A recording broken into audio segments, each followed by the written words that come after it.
ছেলের আজ হচ্ছে শিলতাহানি, সময় কি পাল্টে যায়নি? স্বামী চলে গেলে স্বামীটা খারাপ, বউ চলে গেলে কেউ বলেনি। ছেলের আজ হচ্ছে শিলতাহানি, সময় কি পাল্টে যায়নি? স্বামী চলে গেলে স্বামীটা খারাপ, বউ চলে গেলে কেউ বলেনি। রক্তের দাম আজ কমে গেছে তাই বাংলা মদের দাম বেড়েছে। লুকিয়ে কেউ চুম আর খাচ্ছে না, ফোনে ফোনে চুম খাওয়া চলছে। চাই আজকে তার প্রতিবাদ, প্রতিবাদ, প্রতিবাদ, প্রতিবাদ, প্রতিবাদ।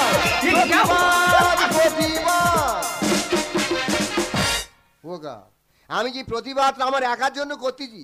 সব ইয়াং ছেলের কথা ভেবে আমি প্রতিবাদটা করতেছি। এগুলো আমার মতো যারা উচ্চ বংশের ভদ্রভাবের কুলাঙ্গার মালগুলো আছো, আমার সঙ্গে গোলামি দিয়ে প্রতিবাদটা করো, নইলে আমার মতো পাখি বুড়ো হয়ে যাবে কিন্তু বুলি আর ধরবে না। বড় বড় ইয়াং মেয়েরা যে হারে রাস্তাঘাটে ফোনে চুম খাওয়া শুরু করেছে, ওরা বিয়ের আগে যদি এই হারে চুম খায়, বিয়ের পরে চুম খাবে কি করে? চুম তো সব ফুরিয়ে যাবে। আমাদের এই আন্দোলনটা সরকারের কানে তুলি এসো, নইলে বিয়ের পরে শুধু ঘুম হবে কিন্তু একটাও চুম হবে না। তবে তাহলে পরিচয়টা দিয়ে দিই, আমি হলাম ইলেকট্রিক বংশের সন্তান, নাম আমার হোল্ডার।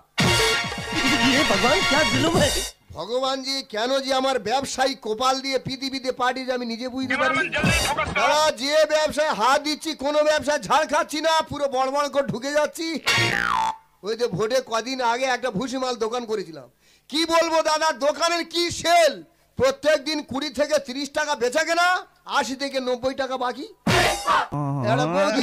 তোর দোকান দিয়ে কি মাল করো বলতিনি? তোর দোকান দিয়ে মাজন কিনে নিয়ে ব্রাশ করতেছি, দাঁত তো সাদা হওয়ার পরিবর্তে ঘুরে কালো হয়ে যাচ্ছে। কি করি, কি মাজনে করি? আমি এখন বলছি ও বৌদি তুই ভিজনে করো, আমি বলেছি ভিজনে করো। আর পাশে একটা মদ করছিল, সে শুনতে পেয়েছে, বলে ভাইজান করো। দাদারে ভোটের আগে ইস্যু নিয়ে কি মার মেরে দোকান ভেঙে গুড়িয়ে দিল, সঙ্গে সঙ্গে ব্যবসা চেঞ্জ। ভাবলাম ভুসিমাল ব্যবসা শুট করছে না, এবার হাই ফাই ব্যবসা করব। সাপের বিষ নিয়ে এসে কলকাতা বিক্রি করব। তাহলে সাপের বিষ কিনে বিক্রি করব, ডাইরেক্ট সাপ ধরে সেখান থেকে বিষ বার করে কলকাতা বিক্রি করব। ওই জন্য দাদা সাপ ধরার জন্য কামাখ্যায় 7 দিন গিয়ে দাদা এমন বিন বাজানো শিখে এসেছি, সকালবেলা করে যদি একবার বিনে আমি ফুক মেরেছি, সাপের দেখানি ঘরে শুধু কোলা ব্যাং ভর্তি হয়ে যাচ্ছে। ভাবলাম সকালে বাজাচ্ছি বলে হয়তো ডিস্টার্ব হচ্ছে, তাহলে সময় চেঞ্জ করে দিই। এবার সন্ধ্যেবেলা করে যেই বিন বাজানো শুরু করব, শুনতে পাবো পাশের বাড়ির খোঁয়ার থেকে কোটা শেষে মুরগি নিয়ে পালাচ্ছে। সব ব্যবসা ছেড়ে দিয়ে কোচিং সেন্টার খুলেছি, কেজি স্কুল খুলেছি, ওখানে মাস্টারি করি। মাস্টারি করতে যেমন সকাল হয়ে গেছে, বৌদি কই দেখা পাচ্ছি, বৌদিরে গেল কোথায় বলো দিনি।